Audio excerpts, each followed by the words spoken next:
Welcome to the Besties with Breasties podcast. Sarah Hall here. I am a certified health and wellness coach, athletic trainer, mom, and breast cancer survivor. I help women overcome their own mind drama to make mind shifts that open up the possibility for their most empowered and energetic life. And I am Beth Wilmus, author, speaker, and founder of a human investment organization, otherwise known as a nonprofit, called Faith Through Fire. Our mission is to reduce the fear and anxiety that breast cancer patients feel and replace it with hope and a path toward thriving. This podcast is about our experiences with breast cancer and life after as young survivors and moms.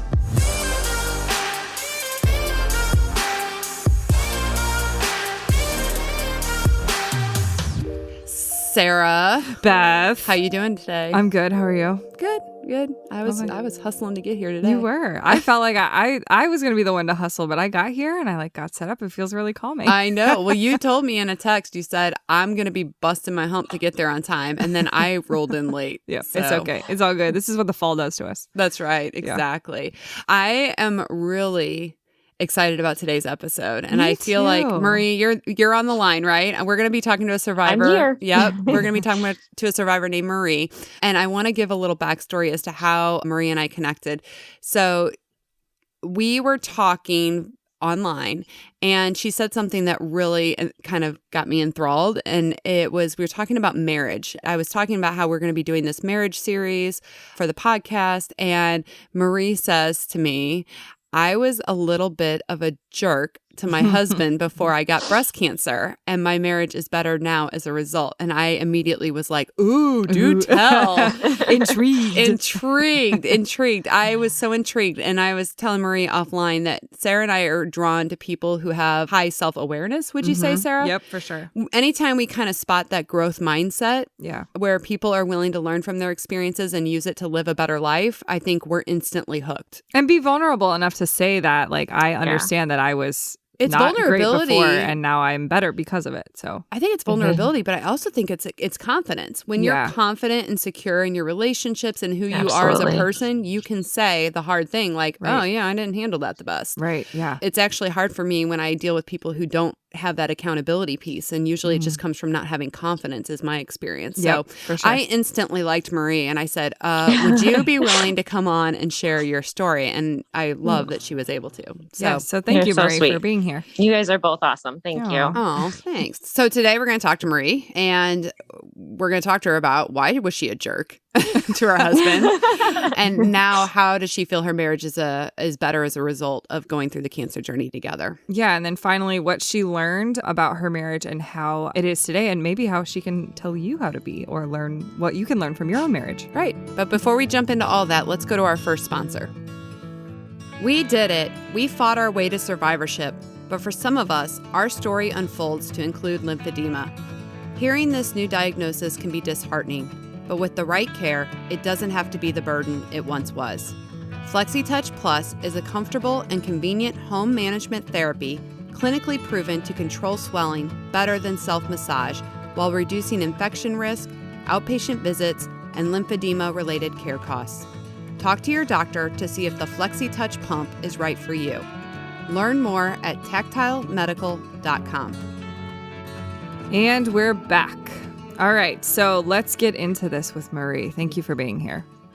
Thank you for having me. You're an ER nurse, correct? Or no? I am. Okay. I was. You were an ER nurse. Now you're in recovery. And you've been doing that how long? I just started about a month ago. Okay. Nurse-wise, it's been like my lifetime, my whole adult life. But, okay. So your new position was a month ago, but you've been doing this a while. Yeah. Yes. And did you always know you wanted to be a nurse? I did. I think my dad was a firefighter in the Skokie Fire Department. And so I think I followed that passion of health and, I don't know, hospital service stuff. And yes. It's a small world. My husband is a firefighter. Oh, okay. Yeah. But stressful job working in the ER before, and then also having grown up with a dad who was a firefighter. There's just a lot that goes into that. So I commend you. They're stressed with the ER job. And then, of course, you got a cancer diagnosis. So what was that like? I think it's a sickness. I think it's a sickness of the ER. You can either get in or once you're there, if it's for you, you never leave. And I feel like I already miss it not being there for the last year. But is it its own kind of culture and just a different vibe than other departments? Yeah. Yes, absolutely. Just is that because you guys are? It's either in you or not. You know what I mean? Do you guys call it the pit? I feel like on the I TV. do. I feel like on the TV. pit. Yeah, like on the TV, like what is it? The different shows, they're always like, you got to go to the pit, or you know, Yeah. I need help in the pit. And I'm like, is every ER call it the pit, or is that just on television? Not everywhere, but I do call it the pit too, because it almost is like you're a pit crew too. I call it hospital because there's pit in hospital, but then the whole pit crew mentality of everyone kind of swarms to your patient and you all get it kind of settled and then you move on. Wow, I never realized that that's why it was called that. So interesting. So I want to know, like, what were you like before your cancer diagnosis? You obviously had this stressful job. How would you describe yourself? What were you like? Didn't want to date, didn't want anything to do with men. I just had an ugly divorce and, you know, it's painful loss. And my kids were, you know, it just was terrible. So kind of a hard person, difficult to deal with, just kind of like cold. Okay. And sorry. That's okay. It's okay. I don't know why this stirs up so many emotions. It can be hard when you recall Yeah. memories from how you were before and how you are now. Yeah. It's totally normal. Sorry. No, that's It's okay. It's okay. It's totally fine. So and to some degree, Marie, I relate to you. I think that sometimes I can come off that way, or I think I had some. Do you think, here's my question for you, because I kind of relate to what you're saying in some ways. Do you feel like it was a protective measure, or do you think that just life had just kind of handed you some circumstances where you just a little hardened? Probably both. Just both. I did my job and I think I was decent at my job, but that was my life basically, because I'm like, I don't need a personal life. This keeps me fulfilled. You know, I got a lot of friends, you know, whatever. But I didn't want a relationship, to be honest with you. I dated, but I didn't really ever date anybody seriously for quite a long time. This guy walks into my ER and everybody was like, oh, he's single. He's divorced, you know, whatever. You want to meet him? I'm like, heck no, I want nothing to do with that. You're loving the single life. It ended up like the second or third day we started talking, we were around the same age. And he was like, oh, you're a Cubs fan. He's like, I'm from St. Louis. I'm a Cardinals fan. I know you guys are in that area too. So yeah. he was like, this is the best stadium. You know, how about if I take you to a Cubs game down in St. Louis? And I'm like, no, I'm not interested. And then finally, after about 3 months, I'm like, you know what? Why not? I'll give it a shot. And This was all before you were diagnosed. Oh yeah. This was okay. 4 years ago. But it was about 3 days. I was diagnosed 3 days after our third anniversary. Wow. Okay. So he wore you down and you guys started dating. Did you, was it a slow burn? Did it take you a while to realize you were falling for this guy, or was it? No, I mean, not really. I kind of was distant, but I planned a vacation. Like we started dating and then for 9 months out I planned this 2-week trip to Mexico and where we went to Nashville, we did this cruise and I'm like, what am I doing? I'm going to end up going on this thing by myself, you know, because I'm not going to go with this guy. And there's no way we're going to even, you know, he's a traveler. He's only here for a moment. He ended up moving to my town. It was just crazy, just a crazy scenario. And then he asked me to marry him and I slapped him and walked out the door. What? No way. I was like, running late for work. I'm like, you have the worst timing. I don't even know you. Like, what are you doing to me? Okay, I was about to ask you, where does the jerk part come in? Because this sounds like a fairy tale. Like you guys met in the ER, swept you off to a baseball game. It sounds like a movie. That's the romantic in you, Sarah. I know it does. For all of us emotionally guarded. I'm seeing twinkles all around. Yeah, I was just gonna say, for you, this sounds like a dream. For emotionally guarded people, it feels very overwhelming. Yeah, it's a nightmare. Right. Okay, so he asked you to marry him. How long after you guys started dating? It was about a year. We had kind of lived in the same town, worked together, and almost lived together because we were neighbors. There's only 200 people in our town anyway. So we were a mile apart. So it was basically living together, working together.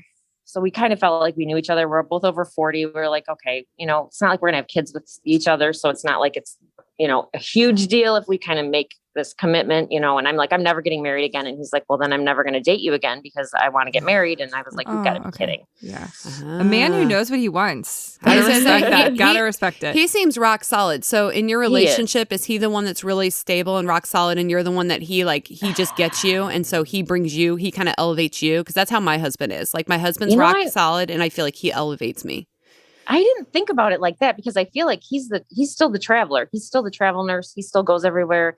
But I guess he is more grounded. I thought I was a stable one because I want to be home. I want this certain life and structure, but yeah, I guess. Well, you're- emotionally, it's always a different story than actually Right. like logistically, right? Mhm. So Yeah. logistically, you might really thrive on consistency and staying in the same place and having a routine. Right. But emotionally, if he's really like solid on that, then Yes. that's how my husband is. absolutely. My husband's very even. He's very Mhm. thoughtful. He just Oh, doesn't, yeah. and so he elevates me on that level. Mhm. You Yeah. totally nailed it. Yes, absolutely. That's Very fascinating. interesting. So I want to get into like he wears you down and you get married. But before we do that, you guys want to do boobs in the news? Let's do it. Yeah. All right, let's do boobs in the news. Boobs Sarah's in got the the news. boobs to this time. So Marie, you and I don't know what this is. Boobs in the news is a funny segment where we read funny tweets from real people or ridiculous news stories. Boobs in the news. Boobs in the news. Boobs in the news. Okay, so this comes from our favorite Daily Dumbass. So this person. Is this another like did drugs and did something No, stupid? there's no drugs. I actually purposefully made sure there's no drugs in this do you one. not feel like every time we do a I boobs in the know. news, it's There's- like some there's idiot? alcohol or drugs in Right. it. No, not today. Okay. So this comes from, well, they use a different word, but why the heck would you steal that department? Okay. Okay. Continue. A guy boy. stole a $30,000 hot air balloon. Okay, first of all, I didn't know hot air balloons were so expensive. Like that's like a Oh. car, Oh, yeah, I a think- nice car. Mhm. Okay. He stole a 30,000. Sarah, just for a minute, people who don't think a really nice car is $30,000. Okay, I think a really nice car is $30,000. Your farm girl is showing. Okay. Shoot, I got to dust off my overalls. A guy stole a $30,000 hot air balloon in Indiana earlier this year. Okay. And the thief just got busted after flying it to a hot air balloon festival. I mean, why What? would you do that? What? I like to know that, like, how he thought he was going to keep that under wraps. Right. Okay. So there's a reason hot air balloons are hard to steal. Okay. These balloons have distinct patterns on them, and they're easily spotted from miles away. Yeah. So when you fly a stolen hot air balloon, you really give yourself away. Oh my gosh. That guy's definitely Silly. a boob. That reminds me of like what you said when we were traveling recently and we were seeing all these barns with the Quilts. on the Yeah. doors. I wasn't familiar with that until Sarah told me that different families would have like different patterns on their barns to identify them. I feel Yeah. like the hot air balloon thing falls in that vein. Totally. Like But they all- no one's stealing a barn. But I'm just imagine like you're the guy that owns the hot air balloon that gets stolen. You Yeah, call the like- police and you're like, Look up. my hot air balloon is missing. First of all, why would you leave a hot air balloon ready to go in the middle of a field? Well, I mean, I unattended?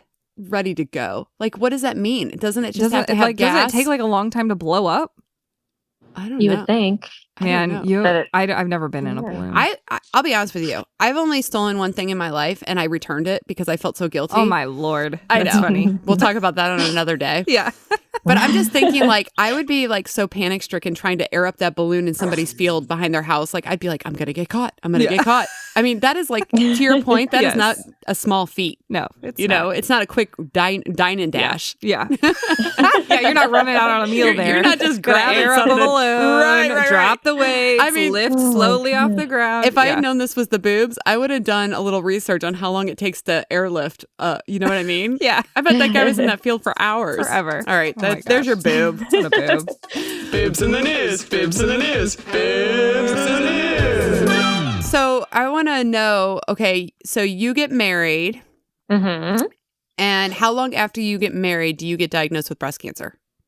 3 days after our third anniversary, we had Oh, just that's went right. to New Jersey for our anniversary, and then I had felt the lump in December, but since I was a travel nurse, I was like, I have to get into a doctor. Getting a doctor in 1,200 miles away is not the easiest, so I had to wait about 6 or 8 weeks to get into the doctor. Now, here's And a then- question, because it seems to me like we have a lot of nurses that go through our programs and they Mhm. don't seem overly concerned about breast cancer. And I No. wonder if you felt the same way.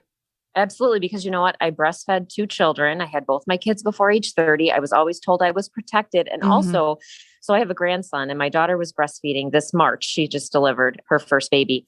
And I was in with the lactation consultant, and she said, it protects you against breast cancer. You basically don't have to worry about it. I said, I'm sorry. I don't want to make it about me. This is my daughter's moment. But I'm like, Yeah, please stop telling people this. Yeah. Yeah, right. Well, ask Sarah how she feels about that. Because Sarah, same way. How long did you breastfeed? 15 months. Sarah breastfed for 15 months and got breast cancer. So I'm going to call foul on that whole line of thinking. Yeah. Yes. You got to stop. You got to stop. Like, I mean, I feel like false hope.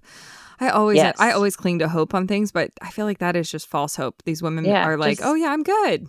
Yeah. It wasn't on my radar. Like my best friend, she's like, well, could that even have been on your radar? You like, I nursed for over 2 years. So it was like, not even a figment of my, like had my grandmother had it, but she was like 72 and I was only 40 something. So it's like, they didn't even consider it. Like my grandma got it in her 80s and the doctors like dismissed it. They're like, well, everybody gets it when they get that old. I'm like, oh, okay. That doesn't count as family history apparently. So, right. Okay. So so you found the lump, you had to wait 6 weeks to get into the doctor. You find out that you have breast cancer. How did you tell your husband? Were you together when you found out? No, because the pandemic doesn't allow visitors. So that was fun. But I told him and he's like, I just don't believe it. I think it's something else. He thought, because I just had my COVID shot. So he's like, I think, people are having these weird lumps from their COVID vaccine. And I don't think that's what it is. And I think he was like initially in denial, which it didn't sink in with me either. I don't think for a while either. I don't know. It was like, okay, this really isn't happening. So in that moment when he was saying that, did you feel like that was supportive, or were you like, what kind of like marriage patterns were you in then? Like, oh, here you are not supporting me again, or like, was it? Yeah. I mean, a little, but he's always been supportive. I was just like, wow, he really surprised me. But I think part of it was his dad, was diagnosed in November a few years ago with lung cancer and died like 3 months later. So I think he was like brought back to that moment, like now my wife is going to die. Oh yeah. Yeah. I get where his head was then. He was he was self-protecting at that point. Yes. Yeah. Yes. Okay. So you guys realize that this is real. And were you, up until this point, I mean, because you said you kind of felt like you were a bit of a jerk to your husband before your diagnosis. A big jerk. And so, okay, so how did that manifest? Like, how were you a jerk to your husband before you got the diagnosis? I was just like, this is my world and you're like visiting, you know what I mean? Like, he was always like, it's us. And I'm always like, yeah, it's me. And then there's you kind of thing. I don't know. It's terrible to say that. That's how I felt, but Did you feel like some of that, again, was protective? Like, I am not going through, I went through a really nasty divorce. I feel like I was kind of, my soul was crushed and I am never letting anybody that close again. Oh, yeah, absolutely. Okay. And your husband, did he know this about you and just kind of kept being persistent? He put up with me. He tolerated me. I don't know why. And he was always so like, we are meant for each other. We're soulmates. He still says that, just you got a good one. He trusted that you were going to get there. He trusted that you were going to get there. Yeah. He saw what was underneath and he was just being patient. Yeah. No, it's exactly what he says. Like, you try to act like you're some, hard ass or whatever, but he's like, I could see the love that you have for like your kids or whatever. Yeah. Oh, that is amazing. So sweet. You get diagnosed, you guys realize, oh shoot, this is real. This is happening. What was your diagnosis? What kind of treatment did you have to have? I have triple negative, so not the easiest one to treat. Got a port and then, all that wonderful pre-testing stuff. Got the port, got chemo, the AC, the Red Devil. Yep, I did that with you, sister. That's always fun. And then Taxol. So I had 2 neutropenic admissions between that time. One of them when I was in Illinois, one when I was in Washington, D.C. So one he was with me, one he wasn't because I was traveling to see family. And then I started Taxol and I got a Taxol fever that they ended up figuring out it was actually pneumonitis, which is a horrible reaction to interstitial lung disease. You can actually lose like your lung elasticity from it. Oh, so I had to stop Taxol because that was killing me. But then I was like, I haven't felt my tumor since my second treatment of AC. Like I haven't had any signs of it. And I actually had PCR at my mastectomy in August. You're using a lot of medical terminology. So for those that are listening, PCR is complete pathologic resistance. Basically, there's no more cancer in my tissue that they could find. So you had like a complete response to the AC treatment. Mm-hmm. So that you couldn't even detect your tumor at that point. Yep. Undetectable completely. Okay. So you that's great. I mean, that's really good news that you went through chemo and then you had that response, even though you had the reaction to Taxol, which a lot of women do. Mm-hmm. Yeah. So did you have to do radiation as well? Well, they recommended it and I'm kind of being a little bit, I'm being my own person and saying, my surgeon was like, we tend to overtreat people. Some people, we tend to overtreat them. Because I said, why did I have to go through all this chemo if it was gone by the second treatment, Mm-hmm. And so they recommend radiation because my tumor was 7 centimeters. It was quite large, but I'm nervous about the pneumonitis coming back because it's actually a 10% risk with radiation, with it being, direct to that area. And I'm too scared. So now, did they relay those risks to you, or was it your experience as a nurse that led you to find that information out? A little bit of both. Mm-hmm. So you have a 9% chance if you have PCR, you have a 9% chance of recurrence with triple negative. Okay. But you have a 5% chance with the radiation. So I feel like that 4% is just not enough for me to go through something that could kill my lungs, and I could die in a year anyway. Right. You know what I mean? Right. Yeah. And I think that's really important to note is that most doctors that I talk to will say it is all about the percentages and what percentage of risk you're comfortable with.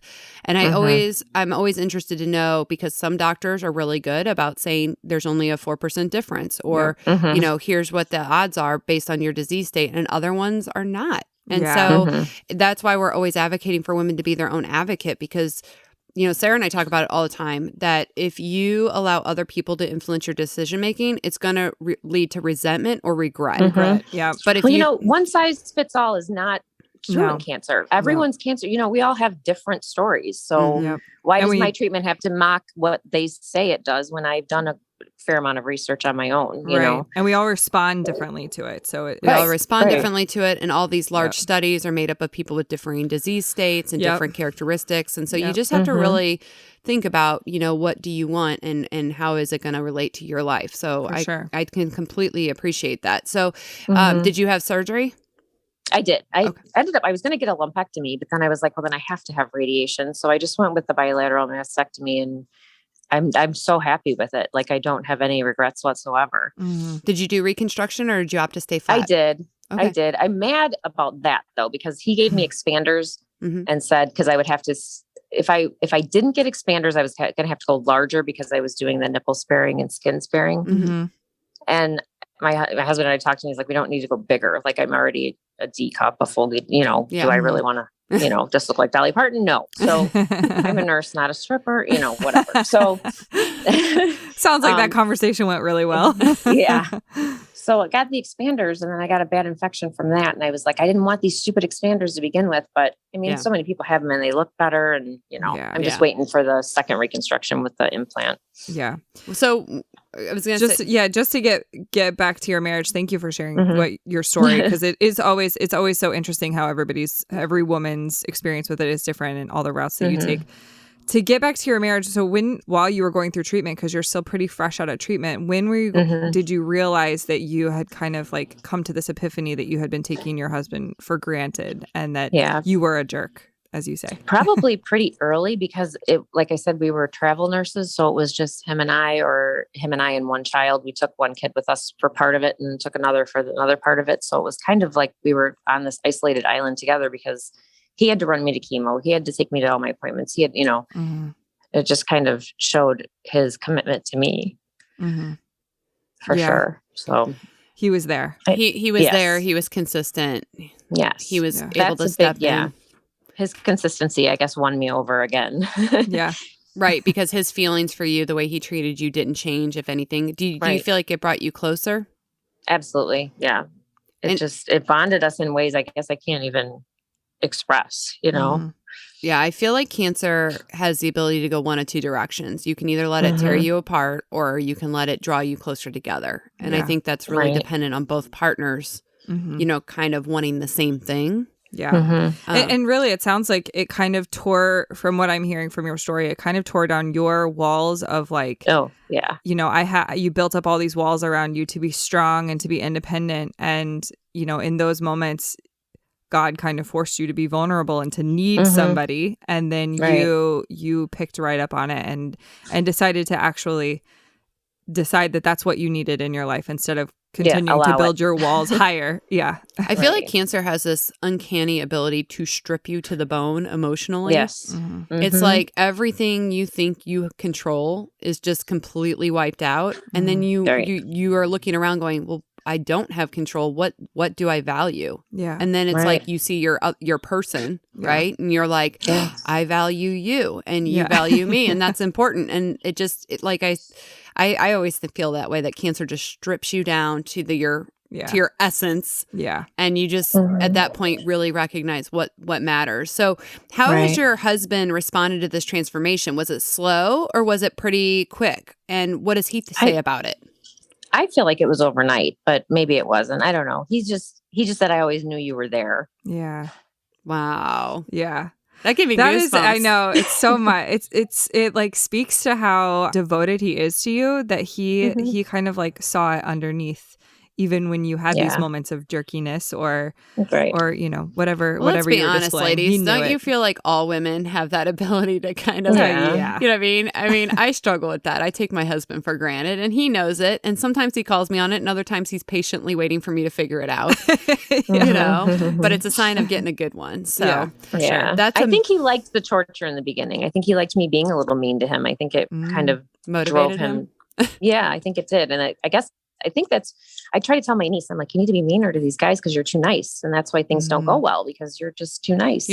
Maybe you're too accessible. There is a line, right? Yeah. You don't want to be a Yes. pushover and be so accessible Right. that you're willing to upend Right. your life, right? Yeah. Especially if Right. you've been hurt before. But on the other hand, being closed off can really damage having close relationships. For sure. Absolutely. And that's kind of where I landed. It's like, ooh, boy, keeping your guard up is protective, but then you miss out on all these enriching relationships that you might not otherwise have. Yeah. Well, before we wrap up, let's hear from our second sponsor. SSM Health is a proud sponsor of the Besties with Breasties podcast. 1 in 8 women will be diagnosed with breast cancer during their lifetime. Early detection is key, and keeping up to date on yearly mammograms could be life-saving. At SSM Health, we offer patients in the St. Louis area online scheduling for mammograms, including next-day appointments. Visit ssmhealth.com/schedule-mam to make your appointment now. And we're back. So we think it's pretty common for women to think that it's the men's fault. Mm-hmm. Yep. Especially when you're going through something hard, right? Right, for sure. Yeah. So what advice do you have for women if they find themselves in a relationship that they're not like really happy with, or maybe when they're not happy with how they are in the relationship? Well, you're not a tree. You can change, you know. These things I whole, love you know. that. I don't know. It's your destiny. You control it, you know. Do you think Yeah. that cancer allows for me, it really gave me an opportunity to slow down and discover who I was on a level that I didn't know before? Yeah. Right. I And wonder- be thankful for everything, just relationships with people, things that happen, just everything. Yeah. So I'm hearing gratitude, self-discovery, and then just the willingness to maybe do a honest self-assessment, right? Of owning what you're doing to contribute, and then, having the courage to try to make change. That's an amazing story, Maria. I really appreciate you sharing Thank you that. so I'm much. glad that you're on the road to recovery and that you're back at Thank work. you. Yeah. Next time, what are we talking about, Sarah? So next time on the podcast, we are going to be talking with somebody whose breast cancer diagnosis didn't come matched with a big transformation in their marriage, kind of everything that entailed. for Okay, them. so they had their marriage struggled, and Yes. Okay, gotcha. All right, until next time, guys. See ya. If you are a breast cancer survivor and you love Besties with Breasties, make sure you join our survivorship support network at faiththroughfire.org to gain access to exclusive episodes that are ad-free and uncensored.